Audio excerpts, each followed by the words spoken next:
There is no peace with impunity. A few days ago, and for the first time in 525 years of our history, a former head of state was convicted for attacking the democratic rule of law. He was investigated, indicted, and judged, and held accountable for his actions in a thorough process.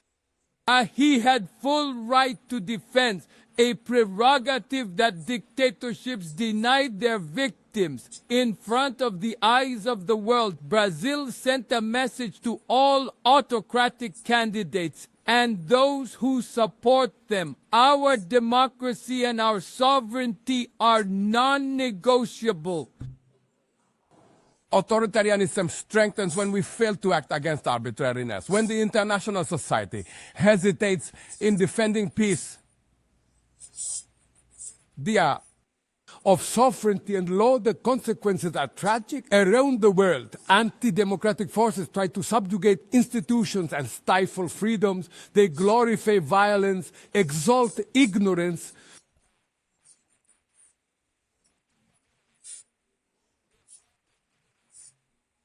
They act as physical and digital militias and restrict the press.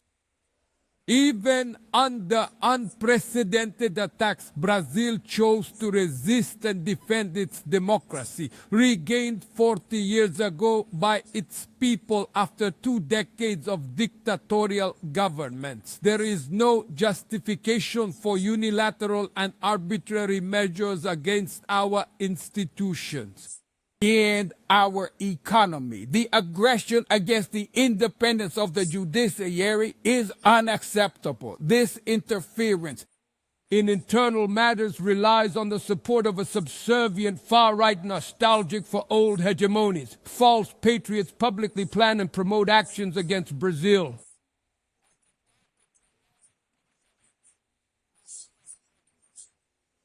There is no peace with impunity. A few days ago, and for the first time in 525 years of our history, a former head of state was convicted for attacking the democratic rule of law. He was investigated, indicted, and judged, and held accountable for his actions in a thorough process.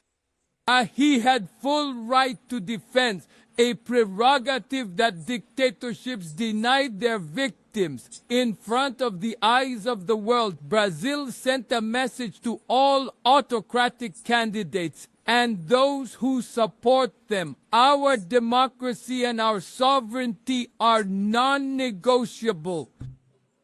We will continue as an independent nation and as a free people. From any kind of guardianship, solid democracies go beyond the electoral ritual. Their strength presupposes the reduction of inequalities, the guarantee of the most basic right, food security, hygiene, solidity, as work, housing, education, and health. Democracy fails when women earn less than men or die at the hands of partners and family members. It loses when it closes its doors and blames migrants for the world's woes. Poverty is as much an enemy of democracy as extremism. That is why we proudly received confirmation from the FAO that Brazil has once again been removed from the hunger map this year, 2025. But in the world, there are still 670 million hungry people and about 2,300,000,000 facing food insecurity. The only war where everyone can emerge victorious is the one we fight against hunger and poverty. This is the goal of the global alliance we launched at the G20, which already has the support of 103 countries. The international community needs to reassess its priorities, reduce spending on wars, and increase aid for development. relieve the external debt service of the poorest countries, especially the African ones, and set minimum standards for global taxation so that the super rich pay more taxes than the workers. Very well. Democracy is also measured by the ability to protect families and childhood. Digital platforms bring the possibility of bringing us closer as we had never imagined, but they have been used to sow intolerance, misogyny, xenophobia, and misinformation. The internet cannot be a lawless land. It is up to the public authorities to protect the most vulnerable. Regulating is not restricting freedom of expression. It is ensuring that what is already illegal in the real world is treated the same way in the digital environment, in the virtual environment. Attacks and regulations serve to cover up vested interests and provide shelter for crimes such as fraud, human trafficking, pedophilia, and assaults on democracy. The Brazilian parliament correctly hastened without addressing this problem. For the pride, I enacted last week one of the most advanced laws in the world for the protection of children and adolescents in the digital sphere. We also sent to the National Congress a bill to promote competition in digital markets and to encourage the installation of sustainable data centers.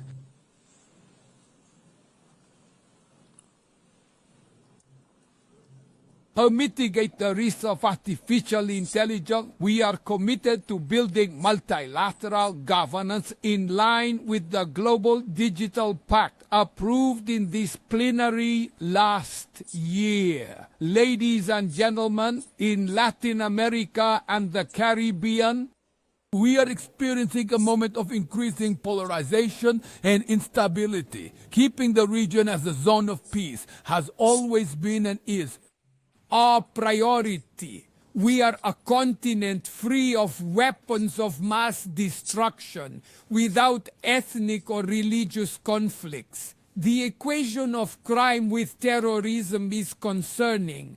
The most effective way to combat drug trafficking is cooperation to crack down on money laundering and limit the arms trade. Using lethal force in situations that do not constitute armed conflicts is equivalent to executing people without trial.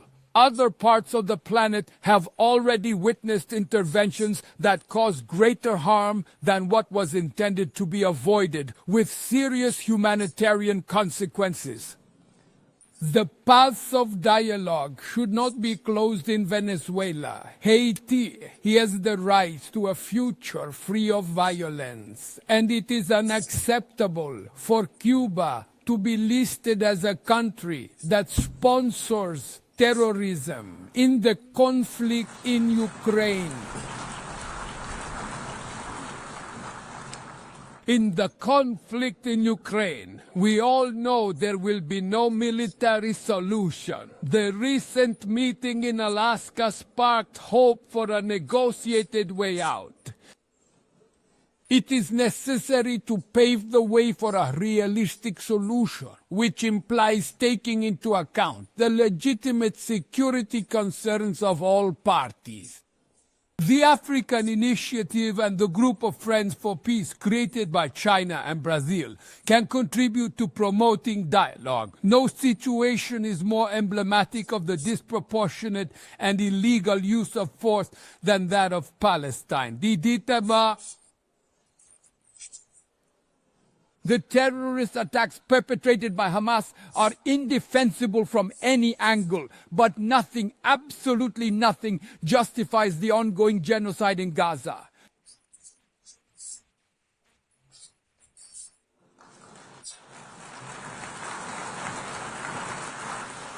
There under tons of rubble are buried tens of thousands of innocent women and children.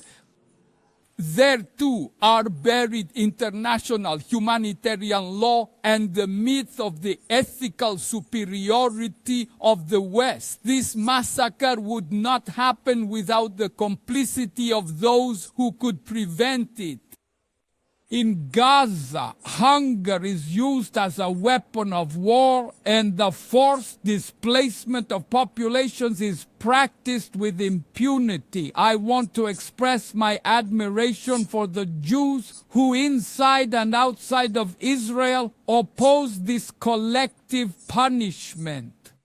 The Palestinian people are at risk of disappearing. They will only survive as an independent state integrated into the international community. This is the solution, supported by more than 150 UN members, reaffirmed here yesterday in this very assembly, but obstructed by a single veto.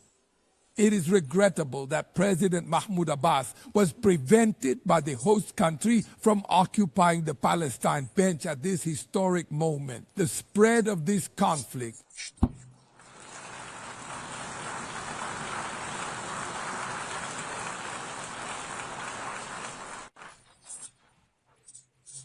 to Lebanon, to Syria, and Iran, and Qatar. It fosters the arms race. Unprecedented. Madam President, bombs and nuclear weapons will not protect us from the climate crisis. The year 2024 was the hottest ever recorded. COP30 in Belém, Brazil, will be the COP of truth. It will be the moment for world leaders to prove the seriousness of their commitment to the planet. Without having the full picture of the naturally determined contributions, the so-called NDCs, we will walk blindly into the real abyss. Brazil has committed to reducing its emissions by between 59 and 67%, covering all greenhouse gases in all sectors of the economy. Developing nations face climate change while also battling other challenges. Meanwhile, rich countries enjoy a standard of living achieved at the expense of 200 years of gas emissions. Demanding greater ambition and greater access to resources and technology is not a matter of charity. It is simply a matter of justice. The race for critical minerals, essential for the energy transition, cannot replicate the predatory logic that marked the past centuries. In Belém, the world will get to know the reality of the Amazon. Brazil has already halved deforestation in the region in the last 2 years. Eradicating it requires ensuring dignified living conditions for its millions of inhabitants.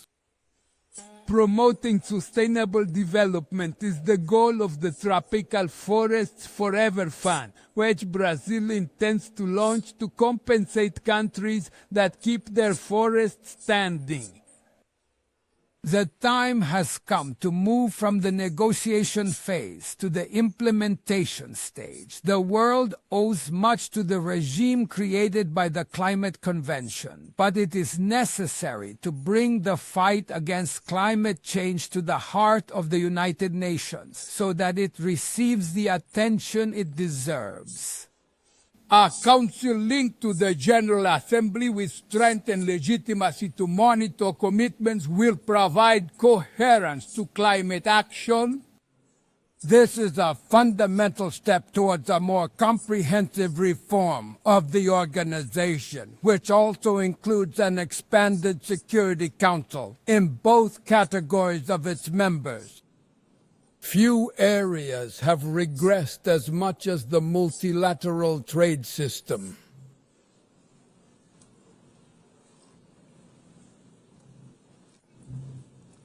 Unilateral measures turn fundamental principles into dead letter.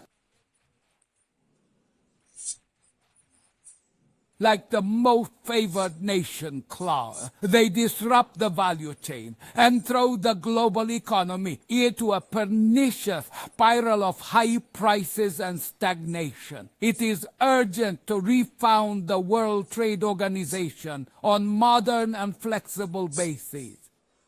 Ladies and gentlemen, this year the world lost two exceptional personalities. The former president of Uruguay, Pepe Mujica, and our dear Pope Francis.